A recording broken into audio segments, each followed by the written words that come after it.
kalau kiai itu misalkan melakukan maksiat, kiainya luntur. Kalau dia melakukan dosa, kekiaiannya luntur. Tapi kalau kami Habib mau melakukan apapun, darah secara genetiknya sudah nyambung bersama kami. Jadi kami tidak bisa jadi kalau kiai bisa jadi mantan kiai, Habib nggak bisa jadi mantan Habib. Tetap aja Habib ya. Tetap aja. Jadi kemuliaan mereka itu menjadi seperti itu. Suplek. Mas Ashidi Idhasha Tashida. 5, 4, 3, 2, 1 and open the door.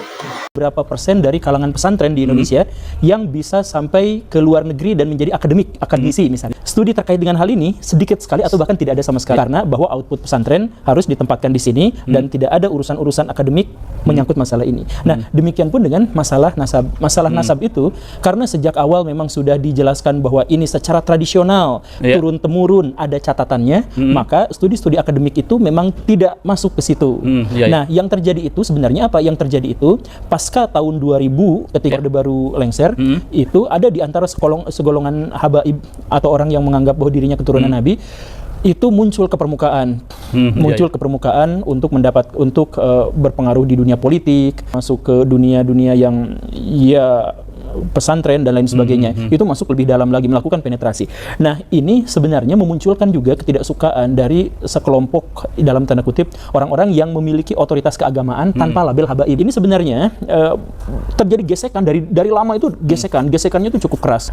Jadi salah satu yang kemudian saya soroti itu adalah representasi perkelahian antara Banser dengan FPI. Itu kan Banser itu mewakili NU, FPI juga kan sebenarnya dibesarkan dari lingkungan NU. Kultur Sama-sama NU. Tapi kenapa bisa bergesekan? Karena yang satu habaib dan yang satu lagi itu adalah non habaib.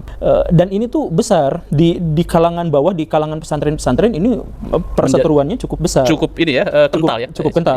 Bahkan misalkan di NU itu sempat ada dari kelompok habaib dengan di puncak strata tertinggi NU itu sempat ada friksi. Nah, ini tidak disorot oleh banyak pihak. Jadi yang disorot itu adalah dari golongan habaib itu mulai muncul banyak sekali orang-orang yang menyuarakan sesuatu yang mengganggu gugat otoritas dari kiai-kiai kampung dalam tanda kutip gitu kan, bahwa saya Habib derajatnya lebih tinggi, bahwa saya Habib lebih mulia, bahwa bagaimanapun buruknya saya, maka saya tetap yang memberi syafaat kepada kalian semua. Jadi surga dan neraka itu sangat bergantung pada apakah saya meridoinya atau tidak. Ada di kalangan para habaib itu yang sampai mengatakan seperti itu. Ada di kalangan para habaib itu yang sampai mengatakan bahwa bahkan ketika ada orang yang ahli maksiat, ketika dia tidak taat kepada norma-norma dan formulasi agama, dia tetap bisa masuk surga dengan jalur VVIP kalau mencintai golongan kami dan lain sebagainya. Nah, ini di kalangan, kalau misalkan kita melihat Islam secara keseluruhan, yang Muhammadiyah antang-antang aja, saya bodo amat, gak peduli sama yang kayak gitu. Saya kalaupun percaya pada habaib, saya tidak percaya pada keunggulan mereka secara signifikan dibandingkan dengan manusia yang lain. Begitupun dengan Al-Irsyad Persis, orang-orang yang kita sebut sebagai Wahabi dan sebagainya. Tidak mereka, percaya, mereka Habib. Mereka tidak terlalu peduli dengan itu, karena fokus kami adalah kami akan memuliakan orang yang memang mulia dengan karakteristik atau standar syariah yang mereka pahami.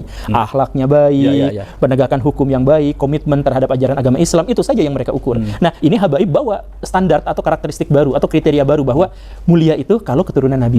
Nah, ada secara zati ya, zati bahwa itu ada kemuliaan itu turun-temurun. Itu yang diglorifikasi ya menurut betul glorifikasi. Bahkan sampai ada dibentrokan. Misalkan ada beberapa dari habaib yang sampai mengatakan bahwa keunggulan dari para kiai adalah kalau kiai itu misalkan melakukan maksiat, kiainya luntur. Kalau dia melakukan dosa, kekiaiannya luntur. Tapi kalau kami Habib mau melakukan apapun, darah secara genetiknya sudah nyambung bersama kami. Jadi kami tidak bisa jadi kalau kiai bisa jadi mantan kiai, Habib nggak bisa jadi mantan Habib. Tetap aja Habib ya. Tetap aja. Jadi kemuliaan mereka itu menjadi seperti itu. Nah, ini diperparah kemudian segelompok orang-orang NU itu diperparah dengan di luar NU, masyarakat awam yang seperti kita gitu ya, yang makan di warteg yang kayak gimana itu kemudian kesal juga dengan klaim-klaim otoritas dari habaib itu. Nah, makanya ketika muncul Kiai Imad, dan harus digarisbawahi bahwa Kiai Imad bikin tesis pun sebenarnya adalah reaksi atas kecongkakan dari orang-orang habaib itu kan. Reaksi sosial dari analisa-analisa sosial dan fakta-fakta lapangan itu. Betul. Jadi itu sebenarnya Kiai Imad itu reaksi. Seandainya nih kalangan habaib itu tidak menuntut privilege, tidak menuntut bahwa mereka itu harus dimuliakan sedemikian rupa, maka Kiai Imad saya yakin tidak akan menulis tesisnya itu. Saya setuju ya. Kiai Imad masih jadi muhibin ya. Iya, mungkin aja masih jadi muhibbin. Yang membuat beliau itu protes itu kan adalah karena hal-hal buruk yang dibuat oleh para habaib itu. Makanya saya kemarin ngasih saran, bukan permusuhan, ngasih saran kepada para habaib, kalau mau polemik ini selesai dan para habaib itu dalam tanda kutip lah kembali mendapatkan tempat di hati masyarakat, itu oknum-oknum yang menyesatkan masyarakat demi mengglorifikasi diri dan kelompoknya, itu tertibkan dulu, hilangkan dulu orang-orang yang mencoba untuk ngurusin makam dan lain sebagainya, itu tolong ditertibkan dulu, karena masalahnya bukan akademik. Kalau misalkan akademik itu nggak akan polemik. Iya, setuju saya. Jadi saya sering sampaikan, debat antara Einstein dengan Born itu tidak memunculkan polemik yang gontok-gontokan, itu nggak ada, karena debatnya akademik. Nah, ini pun nasab itu kan mereka dengan Gus Rumailnya justru malah cari manuskrip sebanyak-banyaknya, kemudian Kiai Imad juga nyari, itu nggak berpengaruh kepada masyarakat. Berapa banyak di antara masyarakat itu yang baca kitab-kitab itu? Oke, jadi artinya masyarakat itu tetap yang percaya karena sudah fakta-fakta sosial itu, yang benci ya tetap benci. Yang kemudian ini masalah sentimen nggak bisa dengan akademik. Saya setuju ya. Kemudian ini lagi nih tentang pendekatan ilmiah. Ini kan keduanya menggunakan ilmu nasab. Pak Guru kan mendekonstruksi kalau tidak salah. Betul. Nah, itu seharusnya seperti apa nih Pak Guru? Sebenarnya dekonstruksi itu justru ada di tangan Kiai Imad. Jadi Kiai Imad itu mengatakan bahwa tidak ada naskah sezaman yang bla bla bla. Istilah tidak ada naskah sezaman itu adalah istilah metodologi ilmiah modern, bukan metodologi nasab.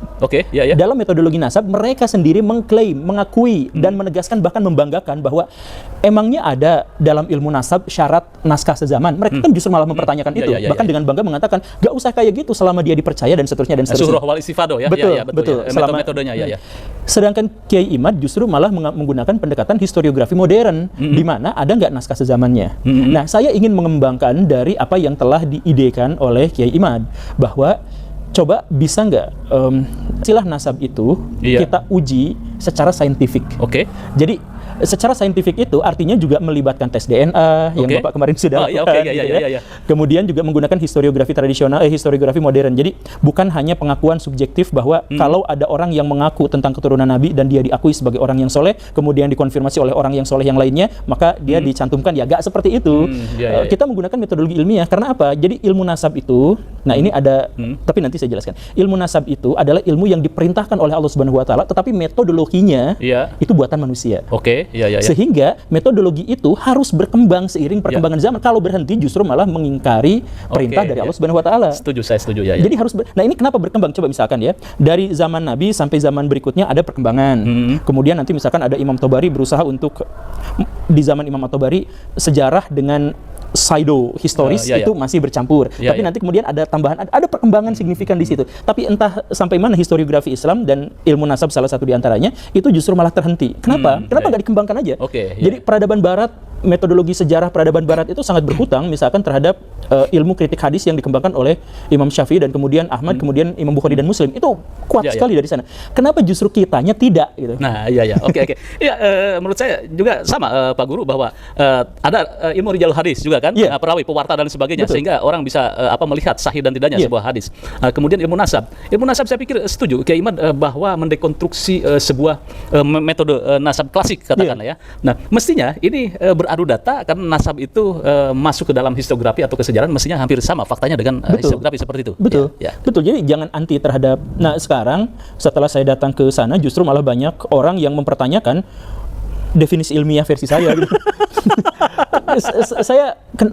Makanya sebelumnya saya ingin sampaikan bahwa sebelum datang itu ada banyak peringatan kepada saya, jangan datang karena kalaupun menang ya bakal di gimana dan mungkin saja bakal di framing. Ya beneran dong di framing. jadi bukan adu ide, tapi fokusnya adalah Guru Gembul itu pesantrennya di mana, dia itu sebenarnya siapa, apakah dia termasuk golongan liberal atau bukan, kok jadi masuk ke ranah yang seperti itu. Jadi tiba-tiba ad hominem kayak gini gitu, gimana kita mau berdiskusi dengan sehat kalau tiba-tiba ujungnya adalah seperti itu. Dan luar biasanya sekarang ada beberapa konten kreator yang mengaku dirinya sebagai dosen, mengaku dirinya sebagai profesor, melakukan definisi tentang ilmiah. Dan luar biasanya apa? Dosen yang dimaksud atau profesor yang dimaksud itu ketika saya kontak, ayo kita diskusi terbuka. Kalau memang profesor atau memang dosen gitu ya. Oh maaf saya nggak ada waktu. Iya. Jadi kalau bisa Pak, kan Bapak di sini wartawan terkemuka dari negeri Antah Berata. Saya mohon kalau misalkan Bapak mau, ini engagementnya cukup tinggi saya pikir. Saya tantang untuk diskusi pada seorang yang gelarnya itu profesor, yang gelarnya itu dosen, gelarnya siapapun terkait dengan definisi ilmiah yang ngaku di konten kreator di kontennya itu mau menguliahi Guru Gembul soal definisi ilmiah dan sebagainya. Ayo kita diskusi, tapi sehat dan terbuka ya. Kita sehat, kita terbuka, kita disiarkan sama banyak ini. Jangan khawatir karena saya cuma guru honorer biasa, ya tentu saja punya kemungkinan kalah yang sangat besar kalau berhadapan dengan profesor dengan dosen. Tapi ayo kita diskusikan terkait apa yang dimaksud dengan ilmiah. Apakah tauhid itu bisa kita ilmiahkan? Apakah nasab itu bisa kita ilmiahkan dan sebagainya? Ayo kita diskusikan itu. Cuman kalau urusannya dengan Robito Alawiyah nanti lagi. Siap. Karena ya itu, jadi cerita-ceritanya keluar dari hal-hal yang ilmiah gitu. Makanya saya bilang kemarin ke Robito Alawiyah, saya mohon maaf, saya masih sangat menghargai beberapa orang yang ada di sana yang mengundang. Ada orang-orang yang begitu ramahnya, ada orang yang begitu terbukanya dan sebagainya. Tapi mereka mengakui bahwa di antara mereka itu tidak terkoordinir satu sama lain, sehingga tiba-tiba ada yang nge-framing saya ini seperti ini dan kemudian menjadi lebar gitu. Makanya ya khususnya ya yang gelarnya, yang bikin konten itu yang gelarnya profesor, yang gelarnya dosen itu di channel Bapak ini ayo kita diskusikan. Siap, kita tunggu closing statementnya nih terhadap polemik nasab ini. Kira-kira ini apa namanya penyelesaiannya seperti apa nih? Iya, penyelesaiannya seperti tadi, atau saya contohkan aja langsung. Misalkan dalam perdebatan kemarin itu saya melakukan kesalahan pada perhitungan angka. Sebenarnya bukan salah hitung, tapi saya pelupa. Jadi seharusnya 58, saya sebut 78 dan saya akui saja bahwa itu adalah bagian dari kesalahan saya. Tapi bukan kesalahan berpikir, karena saya di situ justru telah membuktikan dan saya bisa saja mendeklarasikan, saya membuktikan bahwa pernyataan saya bahwa ilmu nasab itu tidak sesuai dengan kriteria akademik itu terbukti karena diakui sendiri oleh mereka. Mereka mengakui bahwa kita tidak mensyaratkan kok adanya naskah sezaman, misalkan yang seperti itu ya, atau misalkan bahwa kita akan percaya pada orang per orang gitu. Jadi sangat ketergantungan pada tradisi lisan.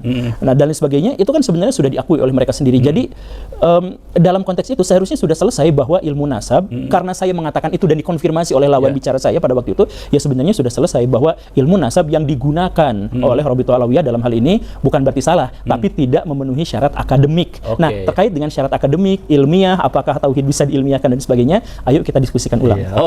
Terima kasih. Ya, bagaimana nih komentarnya? Kita tunggu nanti perdebatan antara sang profesor dengan Guru Gembul. Terima kasih Pak Guru.